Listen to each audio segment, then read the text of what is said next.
안녕하세요 여러분, 최성도로북입니다. 오늘은 24년 2월 21일이고 수요일입니다. 자, 정치논평 꼭 주고요. 대부분 아실 거라고 봅니다. 러시아군이 아브디에프카를 함락시켰다. 뉴스를 많이 타고 있죠. 그래서 저는 이게 물론 이게 격전지였음에는 분명한 것으로 보입니다만은 이것은 어떤 푸틴의 결정이다. 이 타이밍에 이 지역을 점령하기로 해서 공세를 했다. 저는 그렇게 봅니다. 자, 왜 그러면 푸틴이 지금 이 타이밍을, 이 시점을 선택해서 결정을 했을까? 바이든한테 던지는 메시지다. 그가 최근에 쭉 한 언급을 보면은, 그렇게 이해할 수 있는 개연성이 있다. 자, 여기에 대한 생각을 좀 말씀드려 볼게요. 자, 이거는 이제 아브디에프카 점령 함락에 대한 이제 기사죠. 위에는 월스트리트 저널이고 밑에는 이제 독일 공영방송인 DW입니다. 자, 함락이 됐지요. 근데 이거 봐서는 이 함락이 지금 그친 것 같지가 않아요. 이걸 지금 어떻게 받아들여야 될지 서방 언론이 지금 판단이 잘 안 서하거든요. 쉽게 생각하면은 그 전에 이제 바이든이 계속 이야기했던 것은 우크라이나가 넘어가면은 나토 다른 지역으로 다른 국가들로 러시아가 밀고 올 것이다. 이런 이제 프로파간다성 발언을 많이 했는데 지금은 이 서방이 얼마나 놀랐는지 그런 발언조차 나오지 않아요. 그만큼 이게 전격적으로 행해진 것이다. 그렇기 때문에 푸틴의 의도가 반영이 됐다 저는 그렇게 보는 거예요. 지금 이제 어떻게 보면은 양쪽이 힘의 우위가 비슷해서 교착 상태에 있는 것처럼 지난 1년간 그렇게 비춰져 왔지만은 저는 그런 주장을 계속 말씀드렸습니다. 해외 전문가들의 의견을 바탕으로 해서 그게 아니다. 이거는 일종의 의도적인 소모전을 러시아가 하고 있는 거다. 그러면서 협상의 타이밍을 기다리고 있는 거다. 여기서 우크라이나 군 자체가 지금 50만 명 이상이 사망했다고 우크라이나의 고위 관료의 입을 통해서 이미 이야기가 나왔고 또 우크라이나가 본격적인 공세를 감행할 수 있을 만큼 체계적이고 조화된 전력을 서방이 구축해 주지도 않아요. 그냥 우크라이나 군이 희생되는 거예요. 그렇지만 러시아군이 진격해 나오지는 않았거든요. 그러니까 피해의 규모가 천지 차이가 된 거죠. 그러니까 러시아는 이것을 그냥 제가 가끔 드리는 표현대로 사슴의 목을 꽉 물고 숨통을 끊지 않고 기다리고 있는 상황이에요.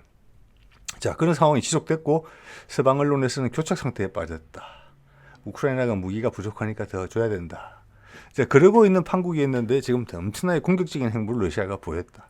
이렇게 저는 해석을 하는 게 사실관계에 부합한다고 봅니다. 자, 여기다가 일본 언론 보도를 볼게요. 이런 부분에 있어서는 일본의 보도가 해외의 사안에 대해서는 우리나라 언론보다 훨씬 눈썰미가 좋다고 생각합니다. 이분 뭐라고 그러느냐? 푸틴이 러시아군에 확전을 지시했다.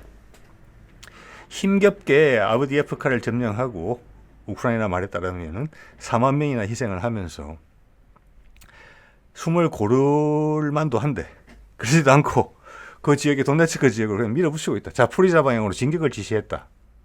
이런 이야기예요. 자, 그래서 이 기사를 보고 이거는 푸틴의 선택이다. 아브디에프카 점령은. 자, 이 시기에 러시아가 이런 선택을 하면 효과가 있을 것이라고 보고 하는 거거든요. 그 효과가 미치는 대상은 당연히 미국의 마음이고 바이든의 마음이에요. 그리고 그 주변에 있는 세력. 자, 이런 보도가 나오고 있는 와중에도 우리나라 이 보도를 보면 이런 발표들이 나오고 있죠. 참 한심한 노릇이에요, 진짜로. 이거 보자, 어디냐, 머니투데이 방송이죠. 언론사의 이름에 돈이 들어간다는 것 자체가 상당히 좀 그렇죠. 그걸 우선시해서 이제 방송을 해주겠다는 거니까 이거는 이런 이름은 참 어떻게 보면 좀 어렵다. 그냥 뭐 금융 방송 이 정도 되면은 이해는 하겠지만 머니 이렇게 들어간다는 건 참. 어쨌거나 이 보면은 러시아 탱크 3,000대씩 싹 날리고 푸틴 황당한 돌려막기 이런 내용이 나와요. 그리고 이 기사 내용에 보면은 러시아군이 40만 명이 사망했다. 우크라이나 군 발표를 바탕으로. 자, 이게 지금 아브디에프카가 점령당하던 그 시점에 나온 거고 이 이후에도 유사한 방송이 계속되고 있어요. 이 방송사에서는. 자, 서방 언론은 깜짝 놀라가지고 이게 뭐지? 사실관계만 일단 전달하고 어떻게 판단을 해야 될지 지금 당황해하고 있는 마당에 우리는 그냥 이런 걸 던지는 거예요. 누구의 돈에 유리하다고 생각한다는 거죠. 예, 이거는 이런 가짜 뉴스는 범죄라고 생각합니다. 저는 언론사가 특히 그럴 때는. 그러면서 이 방송에 기사에 무슨 내용이 나오느냐? 러시아가 3,000대를 싹 팔아먹고 다 이제 부셔먹고 더 이상 추가 생산을 못해. 공장은 잘 안 돌아가니까. 그래서 옛날에 막 냉전 시기에 쓰던 창고 속에 박아놨던 그런 고물 탱크들을 꺼내서 쓰고 있다. 이런 이야기를 하고 있는 거예요, 지금. 그러면서 누구를 언급하느냐? 더 선, 영국의 약간 황색 언론 같은 데예요. 그다음 영국 국제전략연구소를 언급하면서 이런 말을 해요. 엄청나게 편파적으로 짜집기를 해서 내보내는 거죠. 이거는 MTN이 판단한 것이라고 봅니다. 예. 이게 그러니까 실제 상황을 얼마나 잘 반영하고 있느냐? 예. 엄청나게 극단적인 가짜 뉴스죠. 자, 이거는 이런 사안에 북한에 관련된 내용도 아니고 언론사가 스스로 판단해서 이렇게 했다고 봅니다. 자극적인 것만 고른 거죠. 모르겠습니다. 뒤에 어떤 이해관계가 금전적인 이해관계가 자기한테 유리한 부분이 있는지까지는. 왜 언론사 이름에 돈까지 머니까지 들어있는 마당이니까.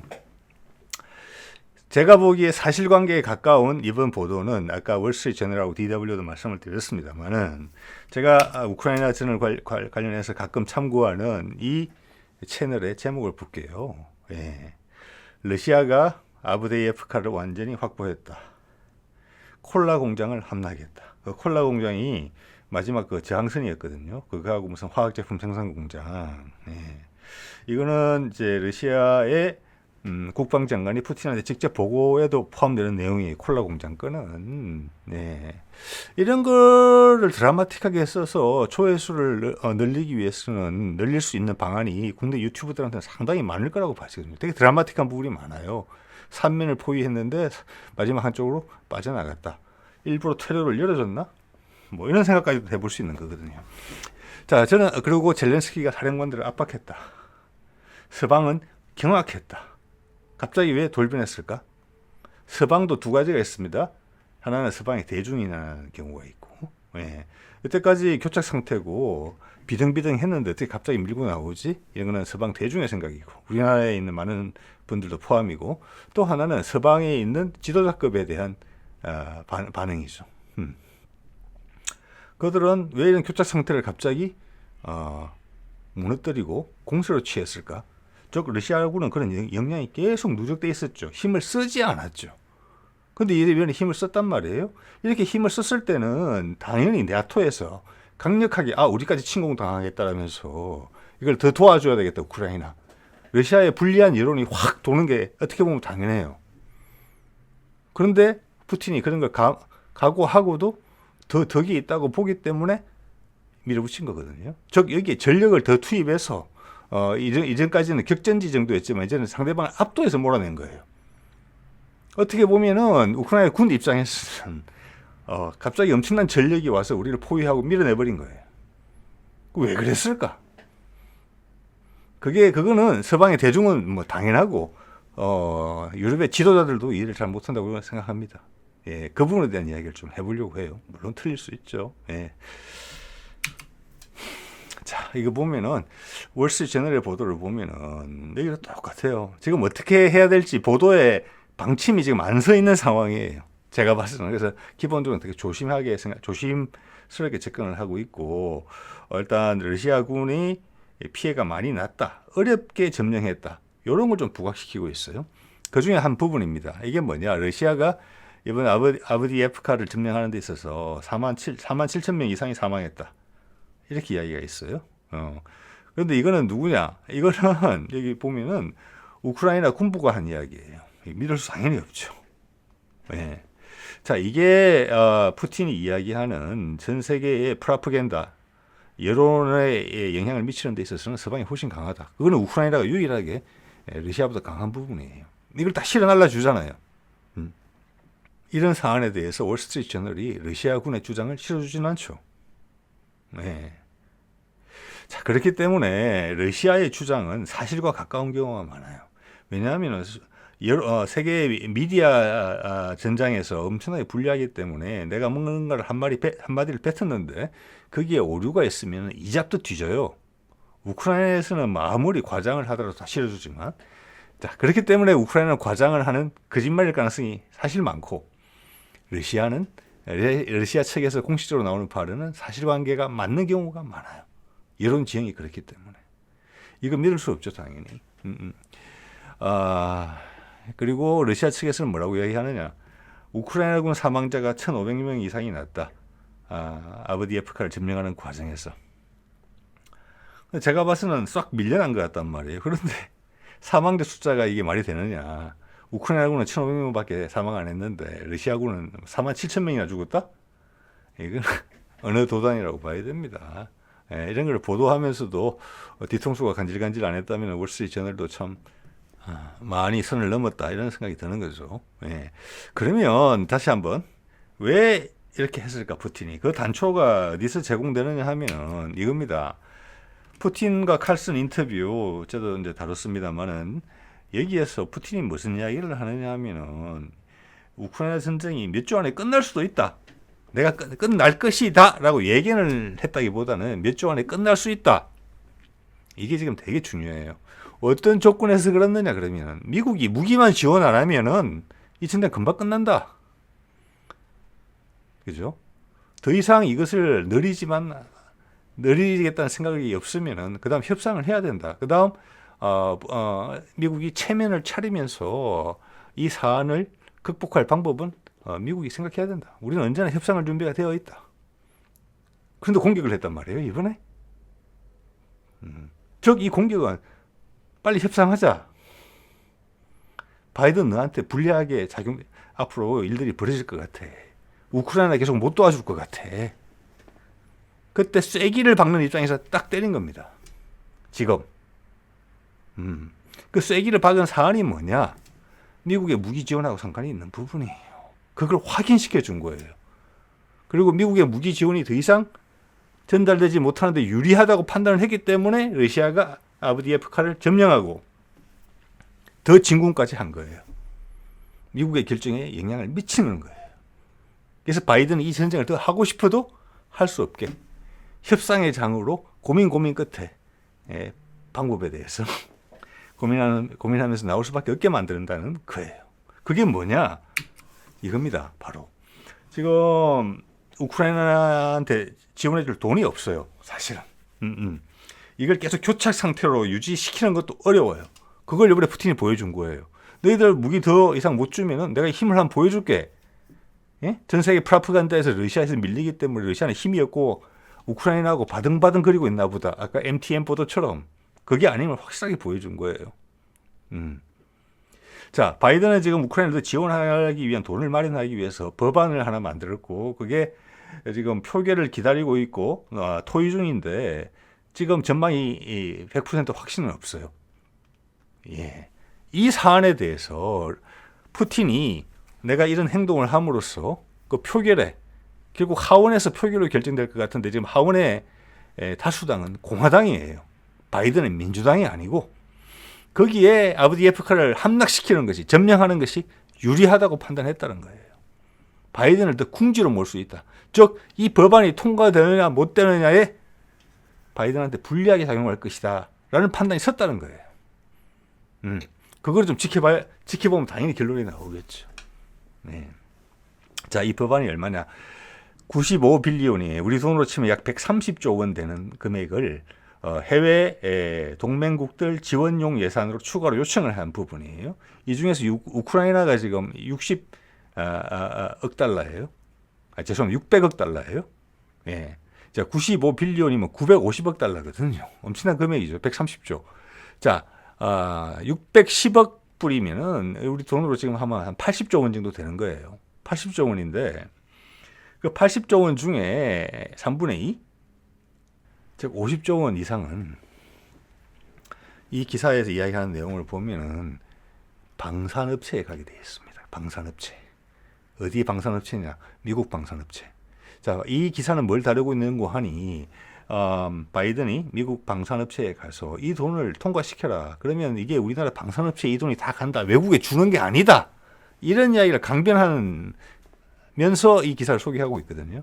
근데 제 3자 입장에서 봤을 때는 미국이 이렇게 돌아가는구나. 미국이 저 큰 돈을 쓸 데가 그게밖에 없나? 지금 국경 문제도 있고 지금 미국 내 인프라들이 오래돼 가지고 수많은 문제들이 발생하고 있고 인플레이션이 너무 심해서 여러 부분에서 지금 삶의 질이 엄청나게 떨어지고 있다. 미국이라는 나라가 돈을 쓸 데가 여기밖에 없냐. 그 와중에 방산업체한테다가 50조 원 이상의 돈을 넣겠다는 거잖아요. 그게 애국이라는 거예요. 이 돈이 다 외국으로 가는 게 아니다. 우리 방산업체에 떨어진다. 그래서 당신들 일자리가 늘어난다. 이런 되게 옹색한 이야기를 할 정도로 바이든이 지금 밀려있다. 이 이야기예요. 나머지 돈의 대부분이 이스라엘에 가겠죠. 그래서 이 법안의 통과가 엄청나게 중요한 부분이 이스라엘도 중요하고 우크라이나도 중요해요. 이 법안이 통과가 안 되면 양쪽에 지원을 못해요. 양쪽도 어려워질 수가 있어요. 이 상황에서 푸틴이 행동을 옮긴 거예요. 지금 아브디에프카를 점령함으로써. 즉 이것은 제가 해석하기로는 미국 국회의원들이 보건대 미국 또는 여론이 보건대 이제 우크라이나 끝났구나.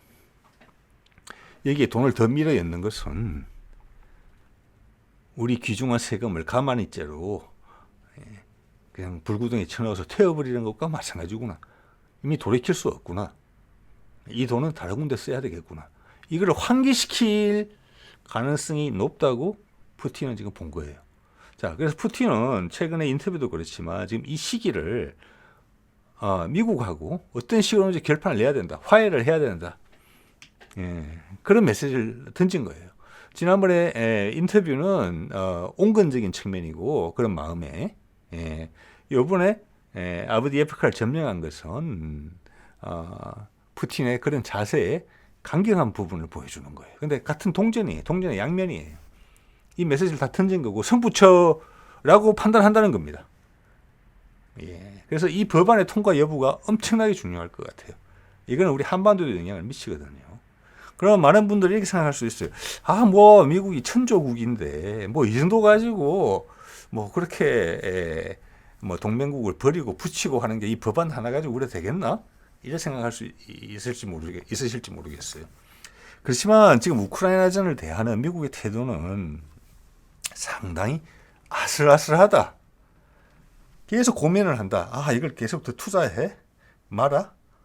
여기 또 하나 이제 여러분한테 환기시켜야 될 내용은 이게 바이든의 재선에 있어서 엄청나게 중요한 부분이거든요. 이 법안이 안 된다. 그러면 적나라하게 우크라이나전과 이스라엘전에서 패전이 되는 식으로 대중한테 전달될 수가 있어요. 유권자들한테. 그러면 재선은 지금도 여론조사에서 엄청 밀리고 있잖아요. 물 건너가는 거예요. 이거 엄청나게 중요한 사안이에요. 그래서 푸틴이 이야기한 것은 너 우크라이나 더 지원 못 해주지? 이 돈이 없으면 무기를 못 지원해 주는 거니까. 그럼 협상의 단계로 들어간다는 거예요. 그게 푸틴의 이야기예요. 협상의 방식은 뭐냐? 그거는 미국 너희가 세계적으로 가장 강한 국가니까 너희가 체면을 잘 챙기는 선에서 안을 내봐. 나는 충분히 협상할 준비가 돼 있어. 이런 거거든요. 그쪽으로 바이든이 몰릴 수 있다는 거예요. 이게 1단계. 그래서 제가 드리고 싶은 말씀은 미국 입장이 그렇게 옹색하나? 그만큼 옹색하다. 이런 말씀 제가 드리는 겁니다. 왜 그렇게 생각하느냐? 사례를 하나 통해서 한번 볼게요. 자, 미국은 여기서 이게 나한테 정치적으로 특히 바이든은 정치적으로 유리하냐 불리하냐 이걸 엄청난 저울질을 하고 있다. 여러분 아시죠? 저울이 우리 어릴 때 목욕탕에 가면 그때는 이렇게 천층식으로 된 저울이었어요. 몸무게 잴 때 마지막 하나 무게를 올리면 이러던 게 탁 넘어가죠. 그 사이에 있다. 푸틴의 행동은 그것과 되게 유사하다. 마지막 아주 가벼운 무게 하나 탁 올리는 거랑 마찬가지다. 왜 그러느냐? 자, 이거 보십시오. 서방의 여러 나라들이 나토, 미국 포함해서 우크라이나에 각종 무기를 제공했지만 가장 상징적으로 많이 언급되는 것은 전차를 몇 대 지원했느냐 이걸 겁니다. 23년 1월, 1년 전이네요. 그때 미국이 먼저 나서서 이야기를 했죠. 바이든이 다른 나토 국가들한테 주문을 한 겁니다. 탱커 보내라고.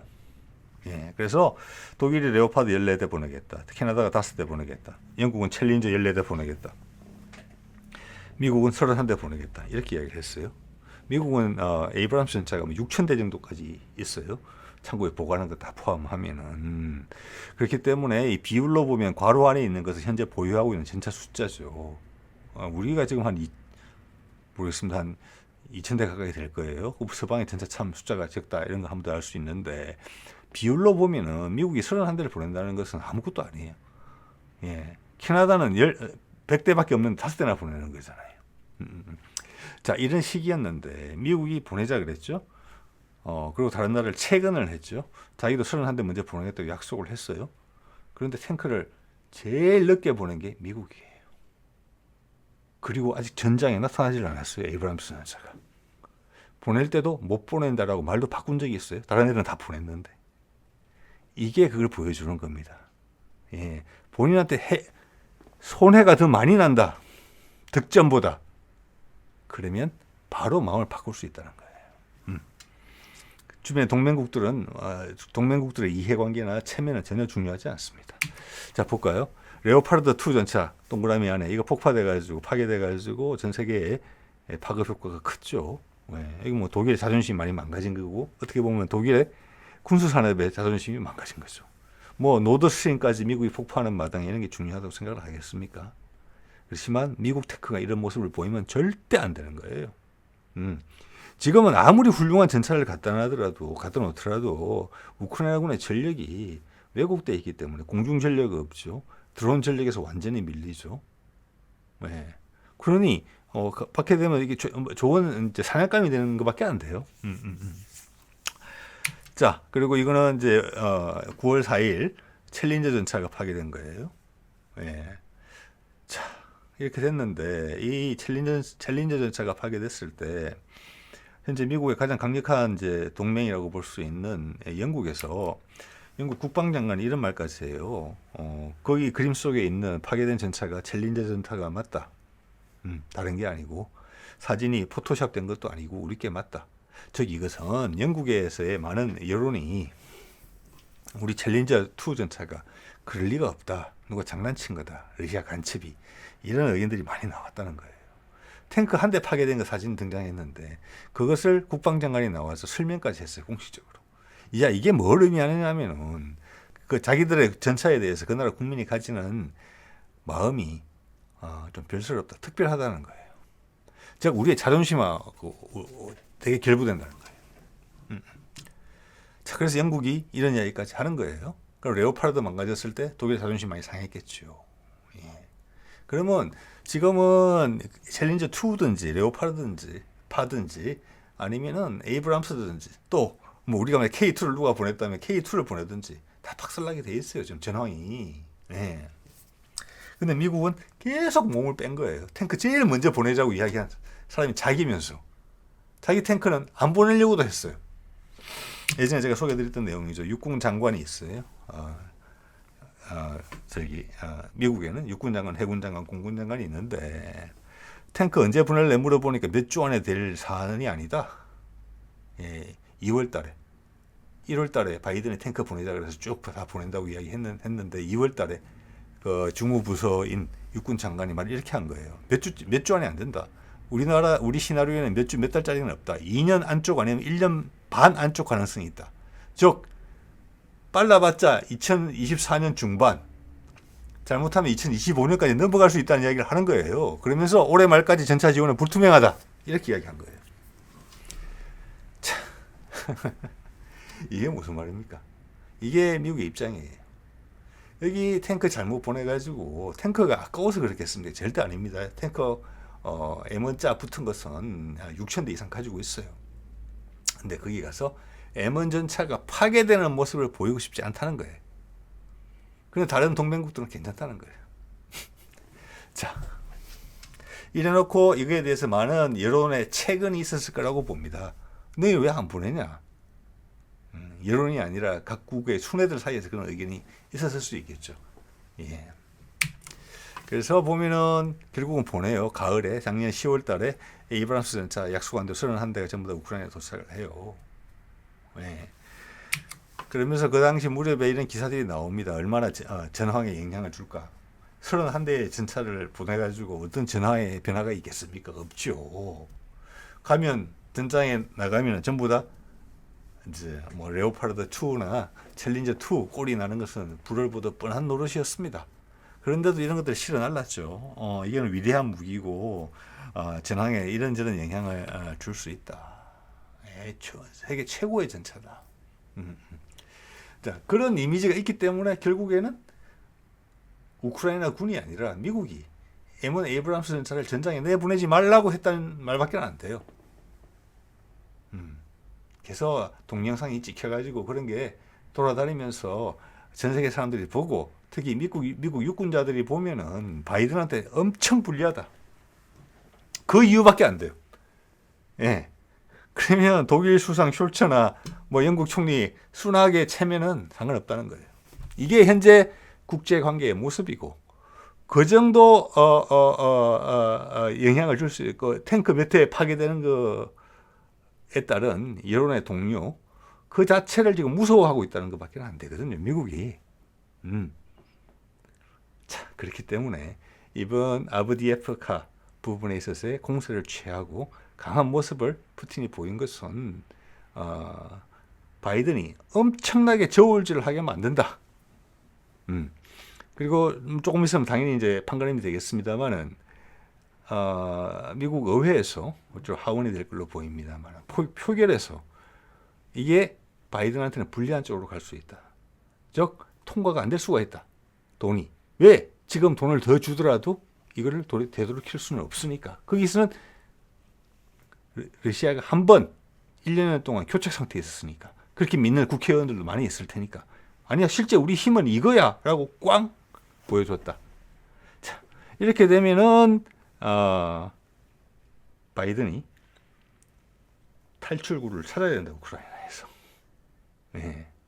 여기서 이 전쟁을 바이든한테 유리한 쪽으로 여론을 돌리기 위해서는 나토 군이 가든지 지금 미군 지상병력이 가든지 그래야 되는데 그건 불가능한 이야기잖아요. 예. 그래서 푸틴의 이번 수는 아주 강한 수에서도 강력한 수일 수가 있다. 전체 흐름을 보고 있다. 미국 내 흐름을. 네, 그런 판단이 돼요. 그러면 이제 다시 푸틴의 그 인터뷰에서 한 이야기처럼 되는 거예요. 자, 무기 지원을 끊으면 협상을 하겠다. 금방 끝날 수 있다. 예, 우크라이나가 미국 무기 지원 없으면 갈 데가 없기 때문에. 그러면서 이번 아브디에프카 점령을 해버리면은 그리고 법안을 통과 못하게 만들어버리면은 망치로 못을 박아버린다고 볼 수 있어요. 지금도 그렇게 유리한지는 그 법안 통과가 얼마나 유력한지는 모르겠어요. 그거는 안개 속에 있는 부분이었거든요. 근데 그거는 언론이 그렇게 이야기를 했기 때문에 사실은 기실은 공화당이 다수당인 하원에서 불리했다고 볼 수 있어요. 거기에 푸틴이 꽝꽝 망치질 해준 거예요. 못 박아서. 그러면 무기 지원 더 이상 불가능하단 말이에요. 대량으로는. 그러면 푸틴이 지금 바이든을 협상의 길로 밀어붙이고 있다. 자, 그럼 바이든이 어떤 식으로 전쟁에서 지고 협상을 하면 좋은 포지션이 당연히 아니죠. 체면이 구겨져야 돼요. 그러면 탱커 몇 대에 사진에 찍혀서 유튜브에 찍혀서 동영상 돌아다닐까봐 31대도 안 줄 것처럼 해다가 결국은 줘놓고 전장터에 내보내지도 않고 있는 미국 입장에서 우크라이나전의 패전을 인정한다는 것은 있을 수가 없다. 그런 기색이 조금이라도 여론에 흘러나가면 절대 안 되는 거예요. 자, 요게 되게 우리가 중요한 현실 감각을 우리가 지금 공감해야 되는 부분이에요. 예. 자, 그러면 절대로 모양새가 안 좋은 방식으로 협상을 하고 협상 결과는 전 세계 공표가 될 거예요. 그 자체가 미국이 패배했다는 것은 미국의 어떤 프락시 전쟁이 실패했다는 것을 의미하는 거기 때문에 평양 방문이 그거랑 상관이 있다는 거예요. 그 주제에 집중을 하면 안 돼요. 세상의 이론이. 전쟁을 졌기 때문에 그 협상의 결과는 당연히 우크라이나에 불리한 쪽으로 나갈 거예요. 나토?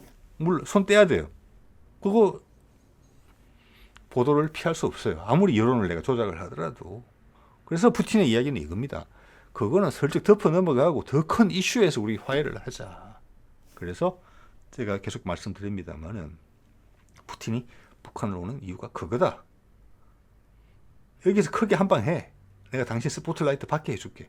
거기서 패배를 인정하는 게 아니고 한반도 종전선을 선언하면서 새로운 투자처도 만들고 이제는 미국이 전쟁 같은 거는 과거의 방식으로 패권국이 세계를 지배하는 방식이지만 이제는 희망의 정치를 하겠다. 라고 해라. 그럼 전 세계가 박수 쳐줄게. 그러면서 슬며시 우크라이나전을 끝내라. 그리고 가자 전쟁에서 발 빼라. 그리고 가자 전쟁은 이스라엘과 주변의 아랍국들이 알아서 해결하게 해라. 물론 이스라엘에게 불리한 쪽으로 끝나겠죠. 크게 데미지를 입겠죠. 이스라엘이. 나라의 존폐가 걱정될 정도로. 그런 식의 몰이를 하고 있는 거예요. 예, 그게 푸틴이 바이든한테 던지는 메시지다. 예, 저는 그렇게 읽힙니다. 자, 오늘 이 정도 말씀드리면 될 것 같습니다. 네.